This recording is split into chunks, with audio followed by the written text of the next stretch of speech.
All right, so the idea of today is to provide some meaningful insights regarding sexual violence.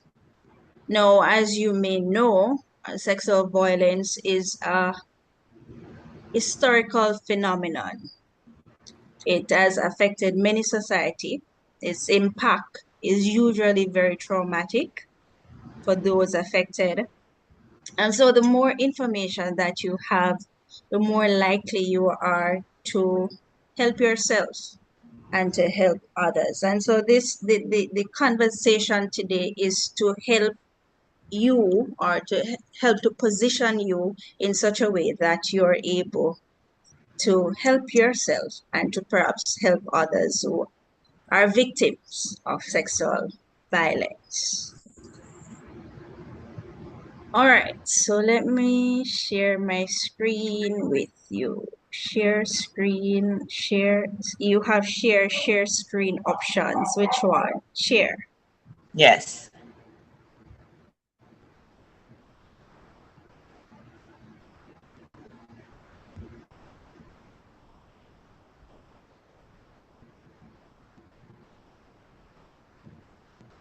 Are you seeing the screen? Yes, ma'am. Yes, yes, yes. So I can just. All right, sexual violence. What we need to know. When we talk about sexual violence, we're talking about any sexual activity that happened without consent. And what do we mean by consent? Your agreement. So you did not agree to this, to be engaged in this particular activity. So it happened without your agreement. Now, there are different forms of sexual violence. And one, we have sexual abuse. And sexual abuse is where the person, perpetrator, uses power or coercion to force you into unwanted sexual activity. So when we talk about coercion, we're talking about you being basically persuaded or threatened into participating in sexual activity. They tell you that if you don't let them do this or that to you, this is what them are going to do to you, right? So they persuade you or they threaten you. And power having to do with perhaps the status of the individual, money, and because of their status or how much money they have, it's almost like they have this edge over you, and they kind of want to force you into certain things because of their status, so to speak. Sexual abuse is usually considered a criminal act, because when we think about sexual abuse or abuse, generally it is understood to be a physical act. However, I will show you something on the next slide. But generally, it's understood to be a physical act. Now, sexual harassment is another form of sexual violence. And of course, the definition is there in terms of any conduct, comment, gesture, or contact of a sexual nature that is likely to cause offense or humiliation. Now, for sexual harassment, it can be considered a criminal act. And that has to do with perhaps after they have done their investigation into the particular situation. The harassment is a much broader term than abuse. It encompasses physical, verbal, and emotional actions. And so it's a little tricky, depending on what the victim is claiming to have happened. And so as it relates to sexual harassment, the the idea is that the issue is properly investigated. All right. Some examples of sexual abuse. So when we talk about sexual abuse, we're talking about rape, child molestation, incest. And incest has to do with family members having sexual intercourse with other family members. Yes, it's not supposed to happen, but it happens. Sexual abuse also include, and these are non-touching abuse. So yes, we said earlier that generally it's understood to be a physical act. However, there are times when there's no touching. However, based on the nature of it, it is considered sexual abuse. And so being shown or explicit videos, sexual videos, pictures, it's a form of sexual abuse. Being forced to listen to sexual talk or comments about one's body, being forced to pose for seductive or sexual photographs, being forced to look at sexual parts of the body, being forced to watch sexual acts. These are examples of sexual abuse, and there are many others. I just took a few from the research that I did. There are many others. And I'm sure perhaps some of you are aware of some because you have heard stories. Some of us, we have had experiences. And so we can relate. These are some examples of sexual harassment, making sexual jokes. Some of us were on the job, and sometimes that particular co-worker, will say some stuff, making gestures or comments. No, I don't know what it is about Jamaican men, but when it comes on to making gestures, they are known for this. And when we talk about making gestures, I'm not sure if any of you have ever had the experience of maybe walking on the road, going to take a taxi or a bus, and somebody starts they start licking their lips a particular way, maybe showing their tongue, that sort of thing. It falls under that category of sexual harassment. Giving unwanted or inappropriately personal gifts, the birthday, and somebody decided that they're going to give you, I don't know, Money. underwear. Money. And underwear. I hear persons at work talking about the rose. And I was like, what am I talking about? What do you mean? And somebody had to explain what the rose is because I was in darkness. And maybe some of us here are in darkness too, but I won't tell you Yes. today. You So have to research it for yourself. But I don't think it's a good gift to just give to a co-worker or your friend, you know. Using demeaning language, ask for sex in exchange for something. These can be considered as sexual harassment. Now, who are the victims of sexual violence? Anyone can be a victim. anybody. Anyone, woman, man, child, the rich, the poor, and the in-between.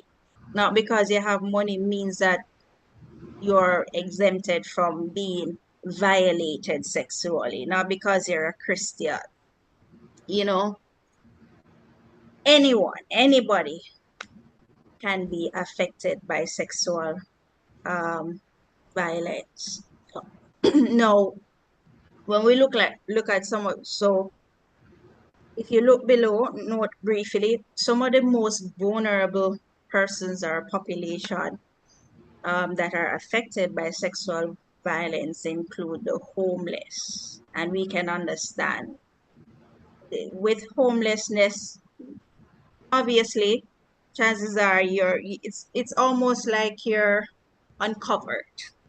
There's no protection, safety, and so you are in need. So people who are in need,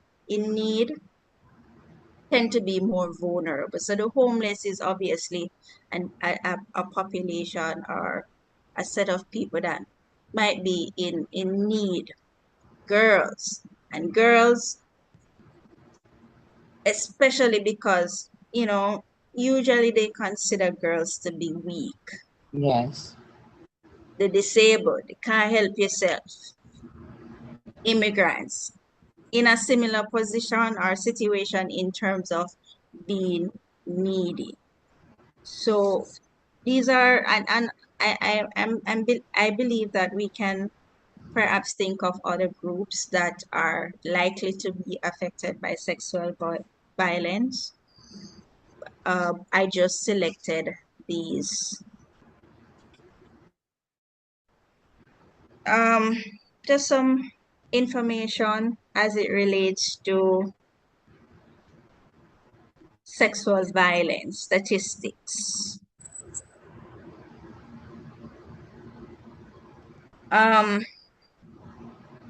Let's look at some of the facts.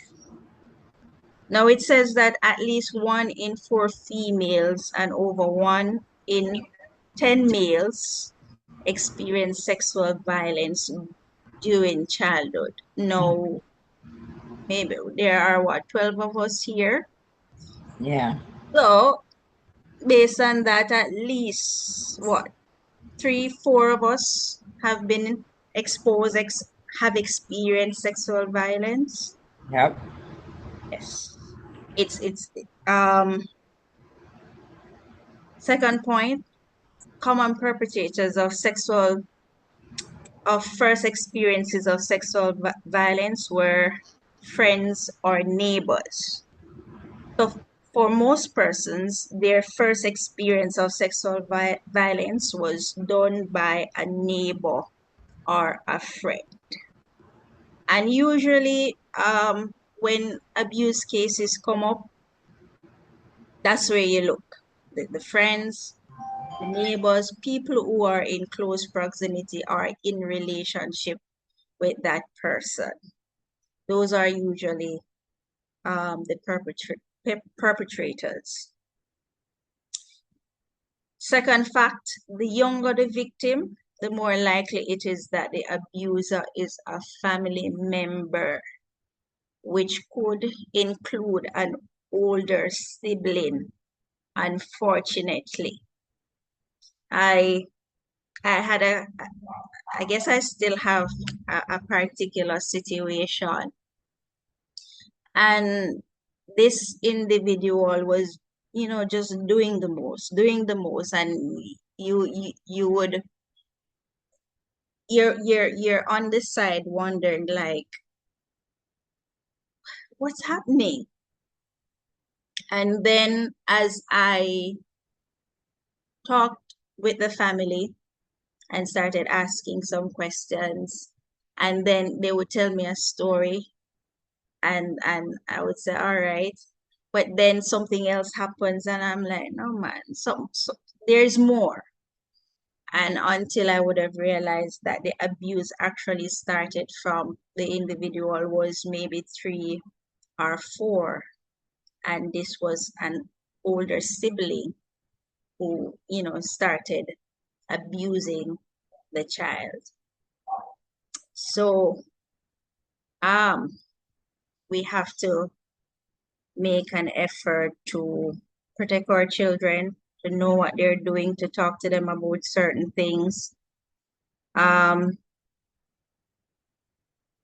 Yes, you want to be mindful as to how much information you give them, but at least tell them that these are your private parts and you're not supposed to let anybody touch you, even your brother or your sister touch you on in these areas. About 93% of children who are victims of sexual abuse know their abuser, because usually the abuser is perhaps a neighbor, a friend, or a family member. Usually. Not that persons are not violated sexually by strangers. I don't remember the data on it, but it is not as frequent as someone in relationship, close proximity of the child or adult, because adults can be raped too.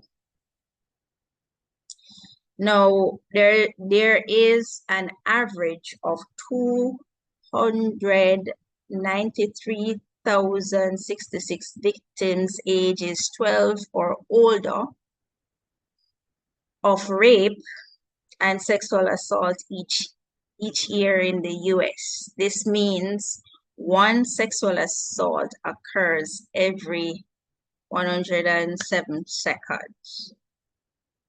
So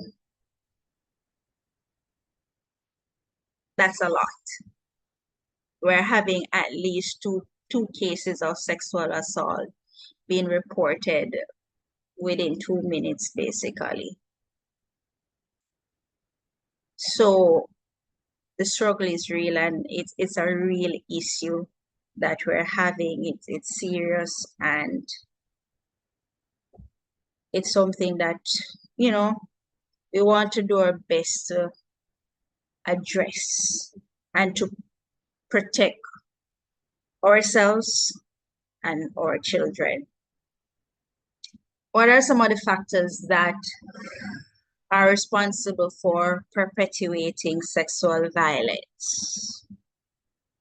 Alcohol and drug use. Because what this does is, sometimes, if it is that you're abusing alcohol and drugs, there was a word I had in my head. In terms of your judgment, your perceptions, it alters it. And so you can abuse someone without under the influence. It has happened. It happens. And so this, is one factor, along with lack of concern for others. Maybe you're suffering psychologically. Perhaps there is some sort of mental illness that is present. And because of that, you are unable to empathize with others, and maybe you're having some aggressive and other anger, other issues. And so it makes it easier for you to abuse others. And in this case, to abuse others sexually. Control someone. Usually, when it comes on to sexual abuse, the idea is to control, it's to dominate, it's to feel powerful. And so there is this desire in us, in persons, to control others and to feel powerful. And so with this, you are likely, or persons are likely, to participate or to violate others. Perhaps in the community, there's a general tolerance of sexual violence. I used to live in Olympic Gardens, and some of those communities, they have gang leaders. And I remember my sister being a target. And I mean, the quote unquote Don sent message, to my mother that he wanted my sister. And so She could have been a victim, but she wasn't because the issue was dealt with. Childhood history of physical, sexual, or emotional abuse. So perpetrators are sometimes persons who have had experiences of being physically, sexually, or emotionally abused themselves. And so, especially in their effort um, to have some level of control and dominance, they are likely to repeat what they experienced.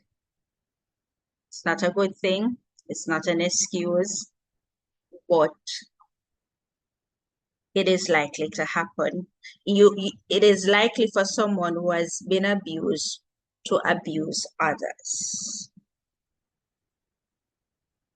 Exposure to sexually explicit media. I don't know if any of you have ever heard anybody talk about, well, let me say this. There was this young man who was, I guess you could say, raped by his neighbor. He was a boy. And how he was raped, his neighbor was watching a particular pornographic porn, and his parent wasn't there, or parents, I'm not sure.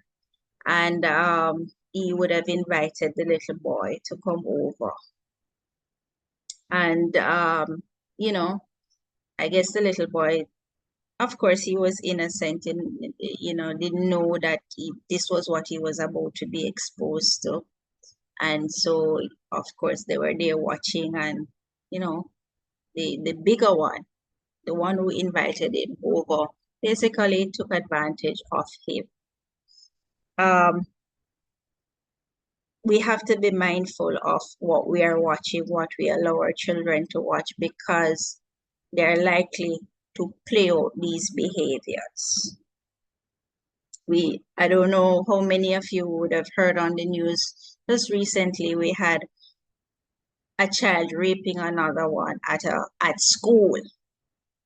No, even without talking to the child who committed the act, you can safely say that this child, that particular child who committed the act, was exposed. He was exposed to something, movies, porn, the books thing that they buy with these images. He was exposed to something, maybe what's happening at home. And so being exposed to certain things will in a way put in a position to play out, especially as a child, and you lack understanding, to play out what it is that you have seen or you are seeing. Following me? Yes. Okay. What are some of the effects of sexual violence? As I said earlier, the effects can be, usually is very traumatic. And what I'm sharing with you, as I said, there's more information. I just took some. So effects of sexual violence, depression. And there's a difference between stress and depression. Depression is more severe. It's you feeling this great sense of sadness, unhappiness, hopelessness. And these feelings, they persist for an extended period of time. They last for a while. Usually after, if say you're, no, I don't I don't diagnose. However, perhaps say after 2 weeks thereabout you're feeling, especially if you have been violated sexually. You're after a week or so, you're feeling really sad, hopeless. Perhaps you need to check in with someone. Could talk with your doctor, and your doctor could perhaps make a referral for you to see a psychologist or a counselor. So depression is likely to happen. Flashbacks. Flashbacks are you having memories of what has happened to you. And sometimes it feels real. It's almost like you're reliving these experiences. You can smell, you can feel, you're having the experience all over again. That's an effect of being violated sexually. Post-traumatic stress disorder, which is a more, what you'd call it, a more severe form of depression. Definitely, you would need to see somebody if it is that you are experiencing extreme sadness, fear, anxiety, nervousness. You definitely need to talk with someone about this. And I'm saying talk with someone. The reality is that it's not always easy to talk to someone about what you have experienced.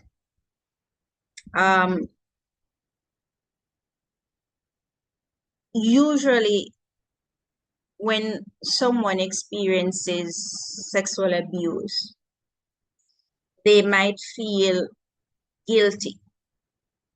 They might feel shame or ashamed.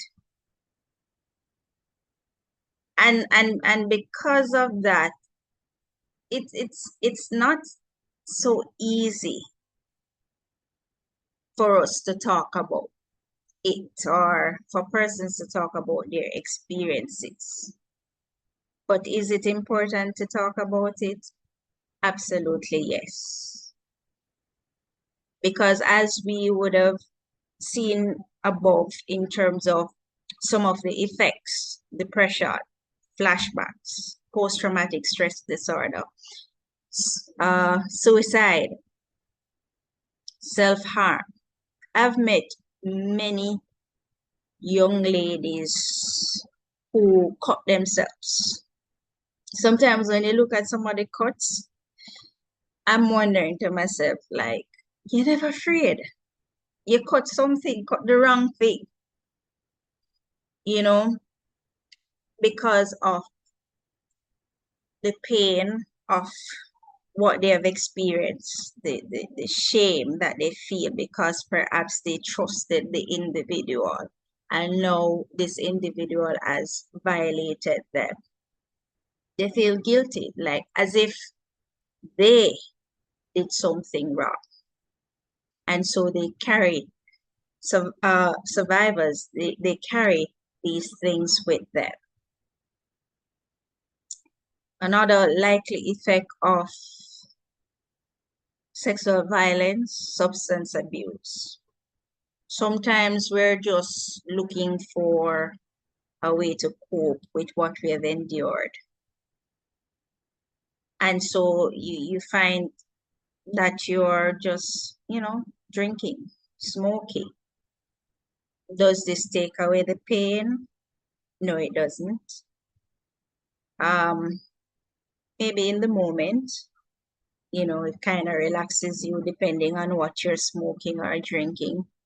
But at the same time, the problem still exists, or the things, the thoughts that you have in your head still exist. And so you want to find healthy ways of dealing with what it is that the trauma that you have endured or experienced. Another effect is avoidance of intimacy or closeness.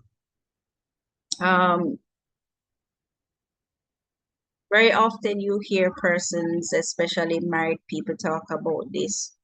And usually when you have conversations with these individuals, you recognize that perhaps the wife or the husband was violated sexually. And so they have difficulty being intimate. Uh, Perhaps it brings back certain unpleasant memories of the experience or experiences you would have had. And so it's difficult for you to be vulnerable with your partner. It's difficult for you to just to give off yourself fully because you're not sure.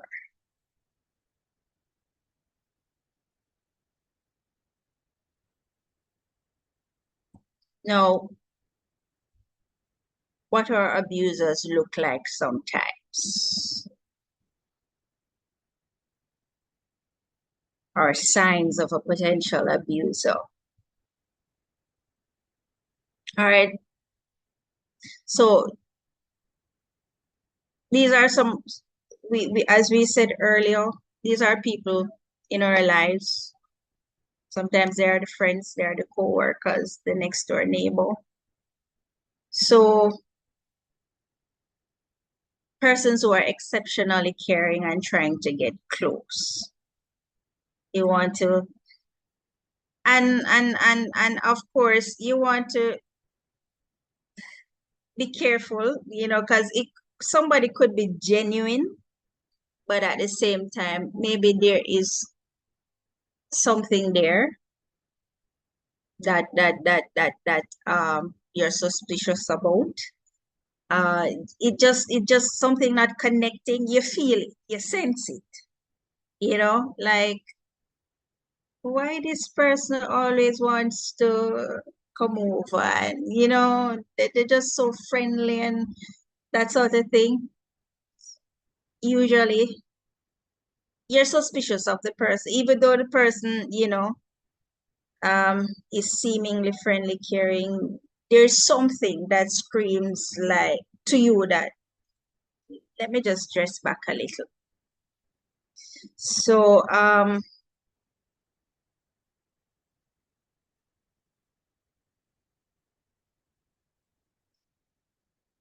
while it is that you want to be loving, caring, kind, you also want to be conscious of the same people who are what's the word I'm looking for? Not entirely conscious, but just be mindful that even though this person is trying to get close, whatever, gauge your interactions, gauge the way your children interact as well. Persons being overly controlling, making decisions around when privacy is allowed or not. So you brought stepfather home, all of a sudden stepfather, him don't want this or that, don't want particular friends over, that sort of thing. They want to determine certain things. You want to be mindful, conscious.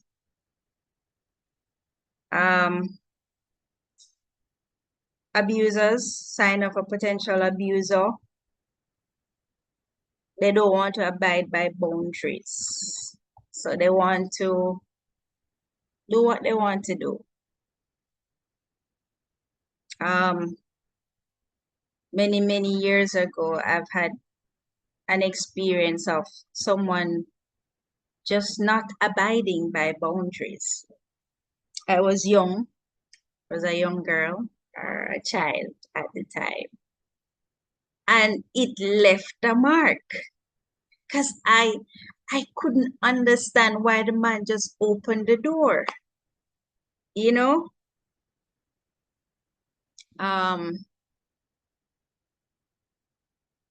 Sign of an abuser. Just uncle just pulling is at home, he might open the door on the children. And let me just say too, women can be abusers as well. Let me not just, make it seem like only men alone abuse persons or, you know. They insist some signs of a potential abuser. They insist on affection. They want to hug you. They want to touch you. And do all sorts of stuff. And again, I'm sure there are other things that you can think about in terms of what to look for or what a potential abuser is likely to do, or and how this person might show in your life, in our lives. What should you do if you or someone you know is being abused or harassed? As I said earlier, trust the instincts. Statistics show a greater likelihood that your suspicions may be correct. So you have your suspicions about a particular person, chances are you are correct. And so start by having conversations with someone you trust deeply that you can share your observations with. Sometimes we allow some little things to go unchecked because we doubt what we saw. But today we are encouraged to talk with someone that you can trust, and trust is very important when we're talking about sexual violence, because we said earlier that it can be a criminal act, or you can be charged, and so you don't want to one, be spreading rumors, and so you want to be careful as to how you go about having certain conversations. But as I said, the conversations are very important. We want to move away from this culture of keeping things to ourselves, or my business kind of a thing, my pitney. We want to kind of move away from that, because it's the only way we're going to, or this thing will stop. As we have expressed, it's a real issue. It has been happening for centuries. Just the other day, I was reading the book of Genesis, and when I read about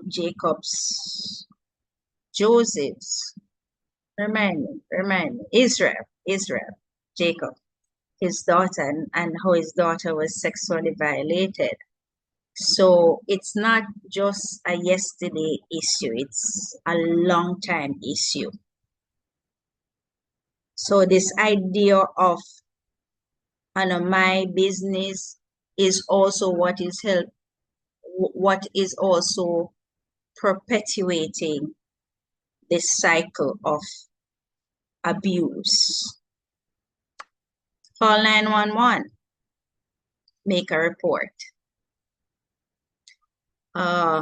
What you should do.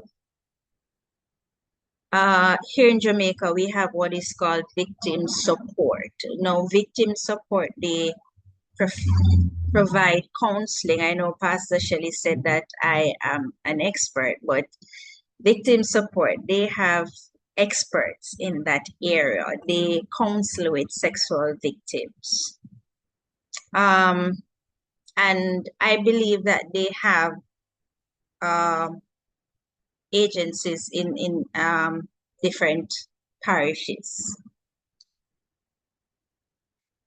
Now, reach out to CPFSA. No, CPFSA stands for Child Care Family Services Agency. Child Care and Protection. It's very long. Child Care Protection and Family Services Agency. Yes. This is the organization that is responsible in Jamaica that is responsible for dealing with issues concerning children. No, they have made it very easy for us as a guidance counselor. So I don't necessarily have to go to CISOCA when I meet upon a case of sexual abuse. I can simply call 211, which is free, and make a report, and the case, the matter will be investigated. So as you see, CPFSA/Children's Registry, basically the two organizations have merged over the years because basically they're carrying out the same functions.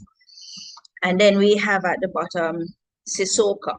So CISOCA in Jamaica is an arm of the police force that is responsible for investigating cases regarding sexual abuse, sexual violence. Now, as a guidance counselor, usually you are the first one to perhaps hear about a child being abused, or a child comes to you to express that they have been abused. You are usually the first point of contact.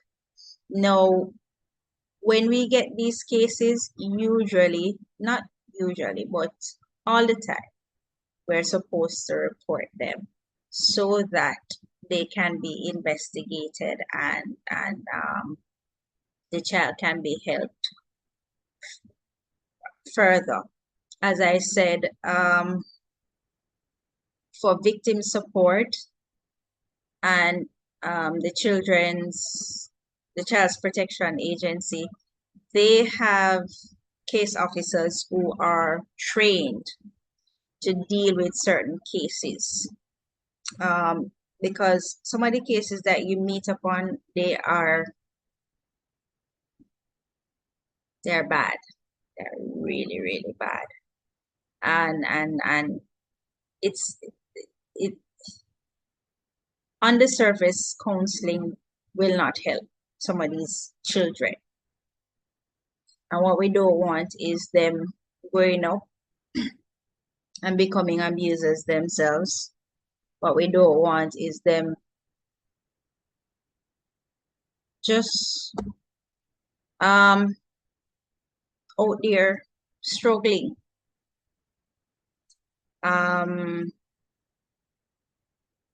being taken advantage of, because that is likely to happen. As I said, with abuse comes feeling ashamed, feeling guilt, feeling powerless. And with that, you are likely to do just about anything or allow others to do just about anything to you. How do we move forward? Of course, each case will be different. Each individual may require something different, but these are just some general ideas on ways in which we can move forward, you can move forward, if it is that you have experienced sexual violence. One, be gentle with yourself. Understanding that what has happened to you is not your fault. As I said before, we have, I don't know, but we have a way of, and I say we because, look here, as I said, when we look at the numbers here, many of us here have been violated sexually. I can relate. We can relate. We know, even if we have never experienced it, we know of someone who has. What has happened to you is not your fault. You didn't do anything wrong. There's nothing about you that made this person do such a vicious thing to you. And so we have to learn, you have to learn to be gentle, be kind to yourself, speak to yourself kindly. You didn't do anything wrong. You didn't say anything wrong. You went on the date, yes, but you were invited. And that happened. The next thing is you can join a support group. Talking as much as you don't want to talk because the experience has left a bitter taste in your mouth, it helps. And perhaps the more you talk or when you get around persons talking, the more you realize that, okay, I'm not the only one.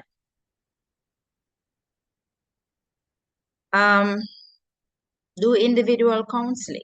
Say you're not ready to be a part of a big group. You don't want nobody know your business. Do individual counseling. Find somebody. Counseling can be expensive, let me say that. I've heard persons charging like maybe $8,000 for a session. That's maybe 45 minutes to an hour. It can be expensive, but I'm sure you can find somebody. And I think victim support, the counseling offered there is free. Okay? Be encouraged.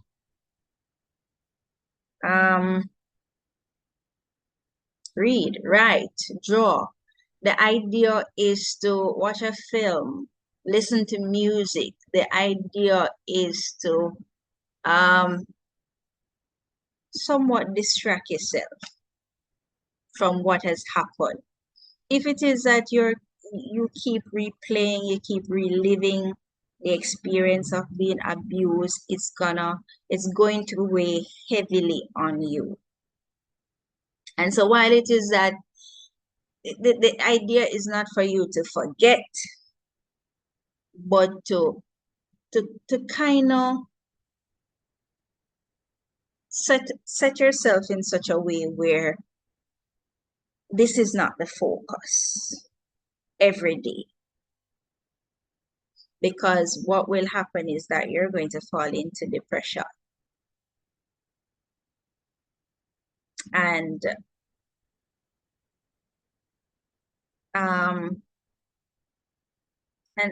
sometimes and here's the thing, nothing is wrong with being depressed per se, you know, because if it is that you have experienced something very traumatic, it's okay for you to feel really sad. It's okay for you to feel hopeless for a period of time. So what you don't want is this thing taking up your life. And you're just existing. You're not really living. So you're not being forced to snap out of it. Of course not. Take your time. And in taking your time, you're being gentle and kind with yourself. But the idea is that you find a balance in existing around or in what the in the trauma that you have experienced.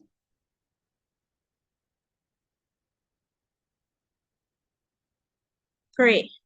We're faith believers, and so I thought, pray. Why not pray? God is able to do all things. Ask for healing. You feel ashamed, you feel powerless, you feel hopeless, you feel sad, you're having these anxiety attacks because of the experience that you have had. Pray. Ask God for help. Ask God for healing. And He will heal, and He will restore, and He will deliver you. And the last point that I have that I didn't put on it because, you know, as I was going through my day, I finished this yesterday, but earlier it just came into my thoughts and I heard Pastor Shelley said it. Take your power back.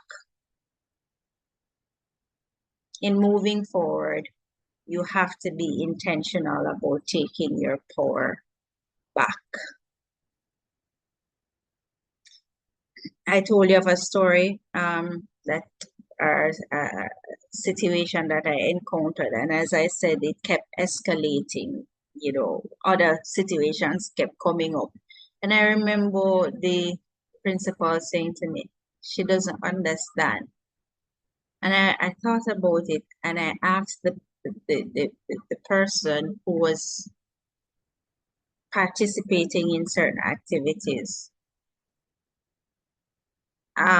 something along the lines of, is it that you feel like you don't have any power? You can't say no? And the person said, yeah, they feel as if they can't say no. This individual has given up the power that they have. And so this person is in a cycle of abuse and not even recognizing that they're also participating in their abuse, because their power was taken when it initially happened. But now the individual has decided that I don't have any power. And so anything. And so if it is that you are being violated sexually, you want to be intentional about taking your power back. And that looks like you taking control of your life, what happens, what you want to happen, how you want things to happen.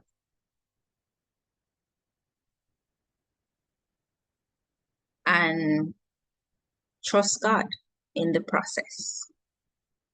Trust Him to lead you, trust Him to guide you. Yes.